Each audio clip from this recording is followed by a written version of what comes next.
à un certain niveau et descendent bizarrement après.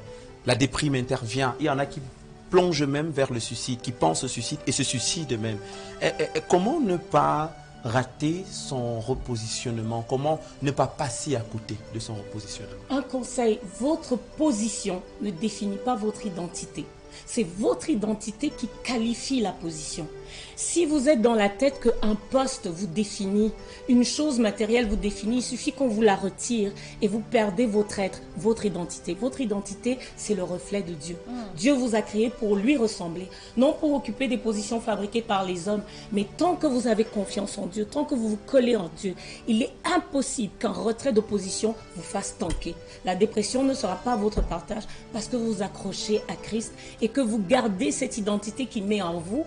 Et là, la position est définie par votre caractère, non la position. Alors, est-ce qu'il y a un caractère qu'il faut particulièrement avoir, même quand on a perdu son boulot particulièrement? Parce qu'on va dire que, pour prendre un exemple type, et on a qui sont directeurs aujourd'hui, après, bim bam, ils perdent un boulot, et ils se retrouvent à la maison, on a une famille à gérer, on a un niveau de vie à maintenir, on a tellement de choses, on a des vestes à s'acheter, comme moi ce matin, on a tellement de choses à faire. Qu'est-ce qu'il faut faire? Quel est le mental? Quelle est la force qu'il faut garder qui nous permet d'avoir une certaine position et éviter de sombrer? La chose dont il faut être consciente, c'est que si Dieu a tout donné à la croix, il n'y a rien qui va vous refuser. Il a donné le meilleur pour vous à la croix. Donc, des fois, les temps de tribulation sont une saison pour vous renforcer, vous rendre plus grand, plus fort, plus sage. Vous savez, il y a des plats que vous ne pouvez pas faire à la maison tant que vous avez tous les ingrédients des plats connus. Pour créer de nouveaux plats, de nouveaux plats à la maison, il faut que il vous manque des ingrédients. Et là, vous développez une nouvelle recette. Vous entrez dans un esprit de créativité. Donc, lorsqu'on perd une position, on est habitué à fonctionner dans une certaine routine pour nous emmener plus loin et des fois pour nous obliger à entrer dans notre appel, dans notre position. Dieu est obligé de fermer les portes qui nous gardent concentrés dans la direction qu'il veut. Alors, est-ce qu'il y a un moment, quelque chose qui annonce le repositionnement de Dieu dans la vie d'un homme? C'est-à-dire que des signes annonciateurs que là, je risque d'être repositionné par Dieu dans pas longtemps. Comme moi qui gratte la main depuis le matin, j'ai ma pose la main devant, et après j'ai rêvé que j'avais l'argent et m'a payé papa et tout. Je ne sais pas pourquoi. Ça veut dire que je vais être repositionné pour répondre aussi à ça. Des fois, c'est vrai que le Seigneur parle par des songes, le Seigneur parle par des signes, mais d'abord, le Seigneur parle à l'intérieur de vous, dans votre cœur, en répandant son amour dans vos cœurs. Parce que Christ est mort à la croix pour que vous receviez l'amour de Dieu à travers le Saint-Esprit. Et quand vous recevez l'amour de Dieu, vous avez confiance que celui qui vous aime autant ne vous laissera jamais tomber. Le premier signe annonciateur, c'est la paix qui est dans votre cœur.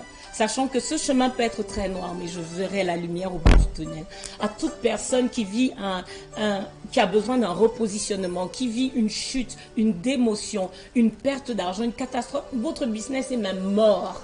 Je vous annonce le temps de repositionnement de l'Éternel des armées pour votre vie. Le temps de repositionnement à celle-là qui était l'épouse légitime, qui avait la place et qui s'est fait mettre dehors ou peu importe, j'annonce le temps de repositionnement de l'Éternel des armées dans ta vie au nom puissant de Jésus-Christ. Alors, est-ce qu'on peut avoir, moi j'aime bien ça, qu'on ait un verset biblique, parce qu'on va dire que vous intervenez le lundi, le mercredi et le vendredi. Est-ce qu'on peut avoir un verset biblique qui va nous permettre de maintenir la flamme allumée jusqu'à mercredi, jour de votre prochain passage sur ce plateau, Pasteur Clarence? Alors, c'est dans Jérémie 29, le verset 11, qui dit « Car je connais les projets que j'ai formés pour toi, projets de paix et non de malheur, afin de te donner un avenir et de l'espérance. » Afin de te donner un avenir et de l'espérance. C'est le message de Dieu pour toi ce matin. D'accord, et le Réveil des Nations nous invite certainement à des rendez-vous tout au long de cette semaine. Et hier encore, c'était le grand culte de ce côté à Yaoundé. Oui, c'était le grand culte de célébration qui clôturait un programme qui disait tout est accompli. Là, on entre dans une semaine avec des programmes réguliers. Mercredi, avec notre étude biblique. Vendredi, la tempête de prière, vraiment pour vous emmener dans ce repositionnement de Dieu. Samedi, en après-midi, on a quelque chose de très innovateur. C'est les ateliers de la parole avec les jeunes. Pour donner des solutions pratiques et concrètes aux jeunes pour la vie. On demande aux jeunes, venez avec vos CV, on va vous aider à faire de bons CV. Venez avec vos soucis, comment trouver un stage, comment trouver un emploi, comment gérer son temps. Je suis fière mère, est-ce que je peux avoir encore un avenir et où et comment?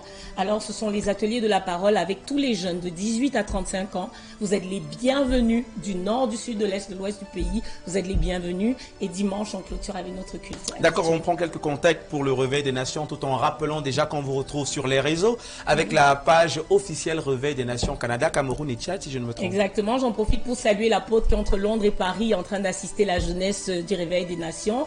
Je salue aussi mon cher et tendre époux. Alors, le numéro pour me rejoindre, pour rejoindre un des leaders du Réveil des Nations, c'est le 670 670 59 59 06 06 73. 73. Et voilà. Alors quand c'est gentiment dit comme ça, on a seulement envie de fondre et de vous laisser parler. Alors, Pinto l'Ivoirien, est-ce qu'on peut avoir quelque chose pour sortir? Oui, pasteur Clarence, vous avez parlé que l'identité de quelqu'un définit sa position.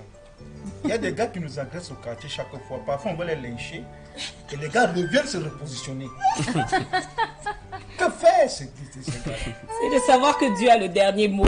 C'est la position de Dieu qui primera sur toutes les dépositions que vous pouvez avoir dans votre Donc, vie. ça veut dire qu'il faut qu'ils se repositionnent encore plus pour mieux nous agresser. Voilà. Alors, avant de continuer dans ce